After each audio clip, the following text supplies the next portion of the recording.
dan tambah mengecil pula. Jadi, apa instrumen yang terbaik? Yang dalam 100 tahun, kalau misalnya bisa, actual purchasing power-nya itu tidak berkurang.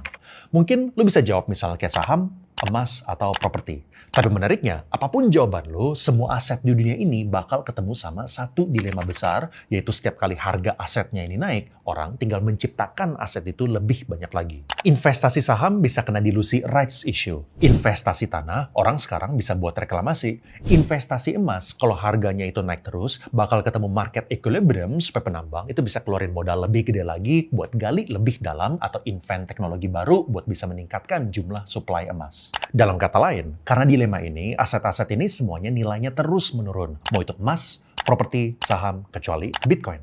Kenapa bisa kayak gini? Di sini gue jelasin konsep stock to flow.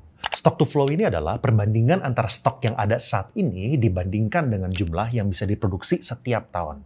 Aset yang bagus adalah aset yang stock to flow ratio itu tinggi, karena artinya barang tersebut langka dan susah buat nambah lagi, relatif dengan jumlah stok yang ada saat ini. Dolar ini sebenarnya langsung ketahuan ya jeleknya kayak gimana. Karena pemerintah itu bebas untuk cetak uang tanpa underlying assets. Secara historical, pertumbuhan M2 money supply-nya itu 6% ya. Tapi tentu kapanpun Amerika itu bisa memilih untuk ngeprint duitnya lagi kalau misalnya mereka butuh, kayak misalnya waktu COVID. Jadi secara teori, flow-nya itu bisa gede banget. Artinya, stock to flow-nya itu sangat kecil. Kalau emas, kita bisa pakai data historical. Jumlah emas yang ditemukan itu nambah sekitar 1,5% per tahun dalam 100 tahun terakhir. Jadi stock to flow-nya itu jelas lebih rendah daripada USD, tapi yang tetap jadi masalah, kita nggak tahu nih total supply emas yang masih di dalam tanah, itu totalnya ada berapa. Apalagi kalian bisa lihat di sini, pertumbuhan emas itu malah naik di akhir-akhir ini. Kayak tadi kan, kalau harganya itu naik, artinya bisa modalin lebih kencang buat teknologi baru atau gali lebih dalam. Nah, tapi kalau misalnya Bitcoin ini berbeda, karena secara desain maksimal emang cuma ada 21 juta Bitcoin dalam sirkulasi. Dan ini nggak bisa di-print lagi, alias flow-nya itu akan menuju ke nol. Artinya, dalam kata lain, Bitcoin punya stock to flow sebesar infinity dalam jangka panjang. Dan otomatis, ini aset yang terbaik, no second best. There is no second best. There is no second best. There is no second best. Selain stock to flow yang tinggi, ada beberapa alasan lainnya yang bikin Michael Saylor yakin dengan Bitcoin. Pertama, Bitcoin ini aset yang mudah disimpan dan dipindahkan. Kedengarannya sepele ya, apalagi kalau misalnya kalian jarang pindah-pindahin duit ke luar negeri.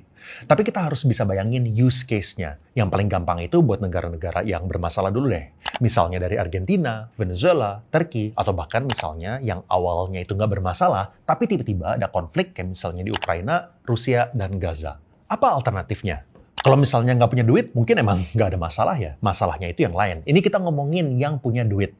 Contoh, kalau misalnya emas, masih sekeping atau 2 keping, masih gampang lah untuk kita simpen dan kita bawa kemana-mana. Tapi kalau misalnya udah harus nyimpen beberapa kilogram, atau kalau misalnya udah sultan banget, punya beberapa ton, itu udah bingung kan mau keluarnya itu kayak gimana?